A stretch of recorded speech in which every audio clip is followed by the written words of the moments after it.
I'm joined for the first time of the 2017-18 season by Chris Hardy. Just first of all, Chris, how are you doing? Very well. Yeah, good. And how's your summer been off? Yeah, it's been busy. A couple of holidays in there, but like you say, lots of football activity, so it's been busy. Absolutely, and we'll talk about the footballing activity first, of course, off the field. You can probably see in the background for anyone watching that the lads are in training at the moment. But yeah, we'll kick things off with the big news, really, the last couple of weeks of Dale Hopson. What was your reaction to that? I mean, it's one of disappointment, given the fact that he scored so many goals for us last year. He was so influential in what we did. But in fairness to Dale, I think the season that he had, it was going to attract attention. He's always expressed the interest of playing at a higher level. So as a club, I think we have to respect that. So yeah, like I say, as much as I'm disappointed, I'm not surprised by the situation. Yeah, you mentioned there about him playing at a higher level, and he did request to go on the transfer list. Obviously, on the back of that, has there been any interest? Yeah, at the moment there's interest in Dale. We're just trying to finalise, the loose ends there. Hopefully, in the next 24 or 48 hours, we'll have something to report on that. But at the moment, there's nothing to report.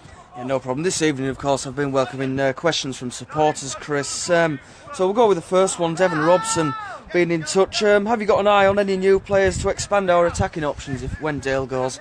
Yeah, we've got an eye on a number of players, and it's an ongoing thing.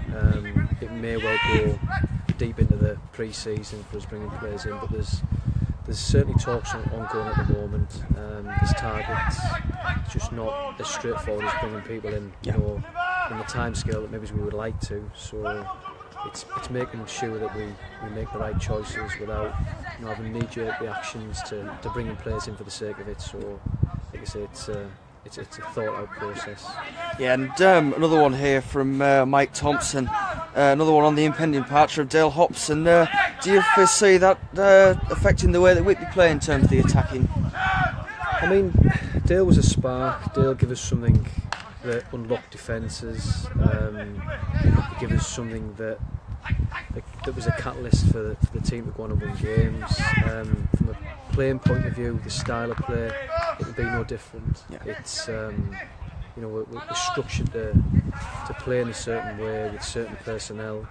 Ultimately, in that advanced third, we're looking for someone to unlock defences and score goals and create chances, and that's what Dale did.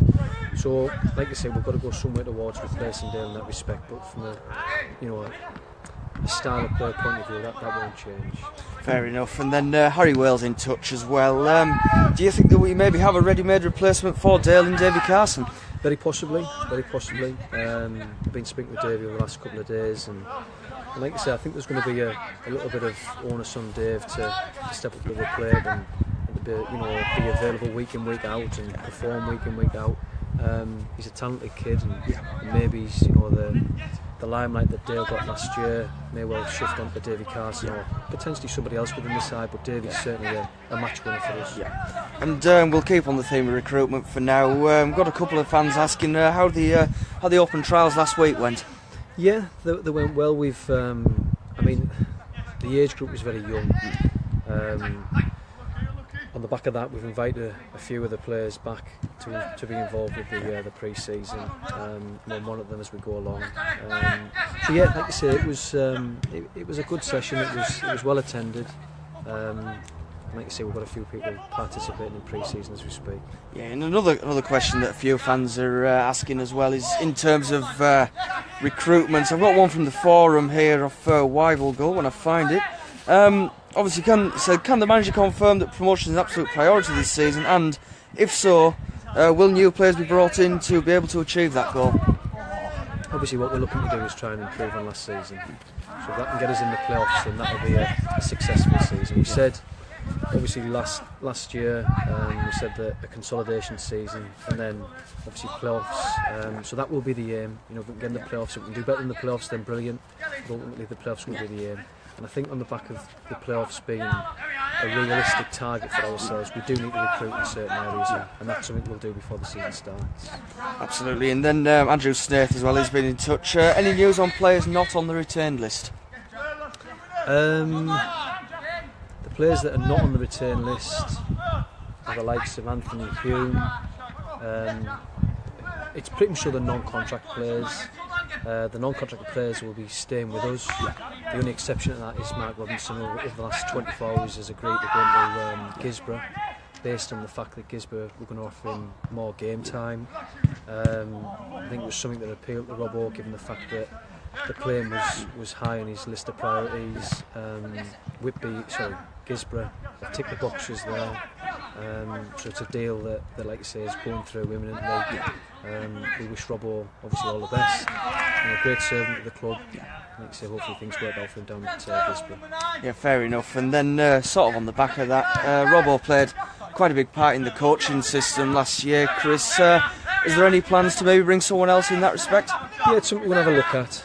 We'll sit down, we'll have a discussion, and like you say, we'll have a look at it. Robbo played a big part, both on and off the field, so it's a role that we certainly have a look to replace there.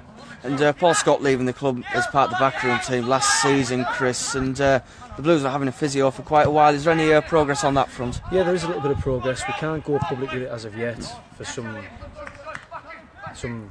internal wrangle, but like you say, there is some progress there, and hopefully by the end of the month we'll be able to name a new physio for the coming season. Yeah, absolutely. And then just a quick another one on recruitment. We mentioned about obviously the hunt for new signings, how that's going. Have you been prioritising any area in particular? I think ideally I'd like to bring in a defender, ideally a centre half, a centre mid and a centre forward. Yeah.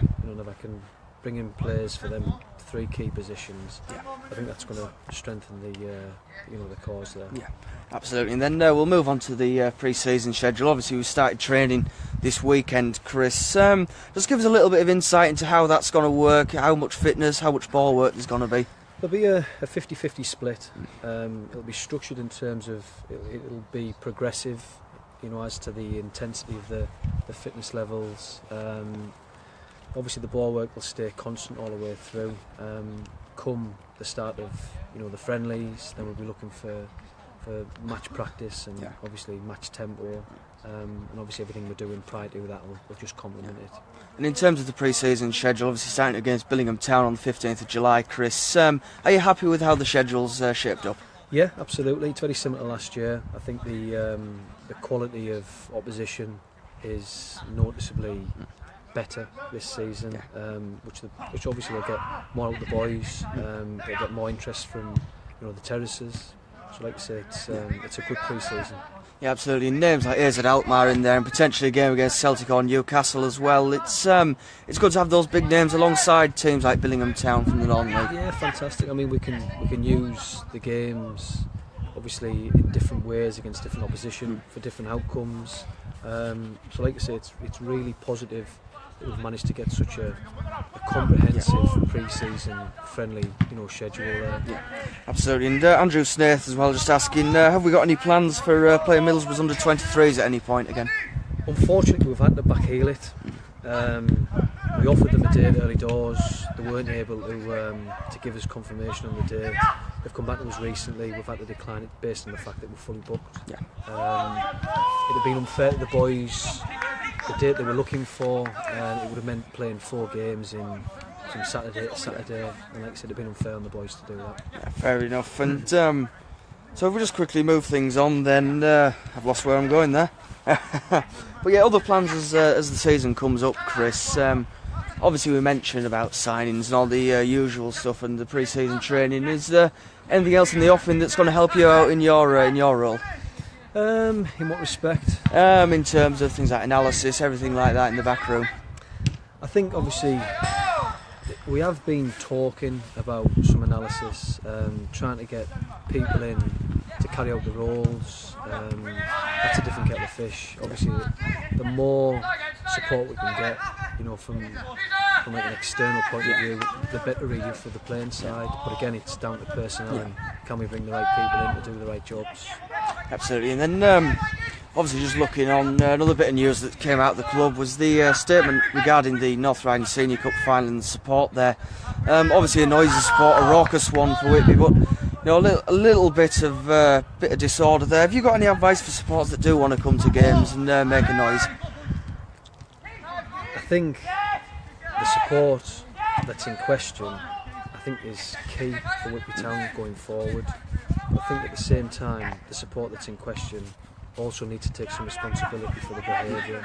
I feel it's a massive part of Whitby Town Football Club, but we have to behave as a football team, as a football club. We have to behave.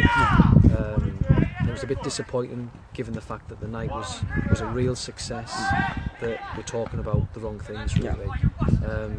I'm sure, this isn't something that will continue. I'm sure this is something that we can get sorted out. I'm sure this is something that we can put behind us and go forward as a collective. Obviously the AGM coming up next Friday, Chris, it would be probably the perfect chance for all parties to sit down and have a talk about these matters. Well, I'd certainly welcome that, because I feel that if we can do that, and we can get on the same page, then, from a playing point of view, the boys appreciate the support. The boys, would like the support to be there, week in, week out. And I believe, speaking with the supporters, they want to be there week in, week out, so we're just trying to get some common ground there. Yeah, absolutely. And then we'll move it on and just chat a little bit more about last season, that cup game as well. Northampton Blue being in touch, asking what your personal highlight of last season was. I think there was a lot of highlights. I think overall the team, just missing out on promotion after we clearly identified a consolidation season was the aim, was a big highlight in itself. Obviously the cup final, icing on the cake. Yeah. There was a lot of good performances throughout. I think away to Marine was a very impressive performance, given the fact that it was well publicised that the away form was maybe not as good as it should have been. Very comprehensive on the day. Like I say, a lot of good performances, a lot of good individual performances, team performances, and a lot of consistency from start to finish. Yeah. It's a case of that being such a young squad as well, Chris. There's probably a lot of lessons that have been learnt along the way there. Yeah, these boys will get better. They're young. Some of them are inexperienced for the level. We go into the season a year older, a year more experienced. And like I say, you'll see better performance levels from the boys. Absolutely. And then so obviously we've spoken about promotion being a big aim this season. But off the field, Chris, we've got a lot of these questions, and it seems to be every time that we go live with you that we get the same ones. From Joel Wakeman and Loftus Blue, both asking any progress on the formation development or junior teams at the club. Yeah, I mean, it's an ongoing thing. Unfortunately, it's not going to happen overnight. It's something we've identified as an importance. It's something we've identified as an infrastructure for the football club. And it's certainly something that we're serious about, and we are exploring. We are looking to try and get things in motion with that. There's been a number of meetings went on. So like I say, it's definitely in the offing. Yeah, absolutely. It was something that gave you great success at Gisborne Town as well. Yeah, absolutely. I think the better your infrastructure is at a football club, the more sustainable success is at the football club. Absolutely, Chris. And obviously the first time this season, thank you very much for joining me on the Whitby Town Facebook page. You're very welcome, mate. All right.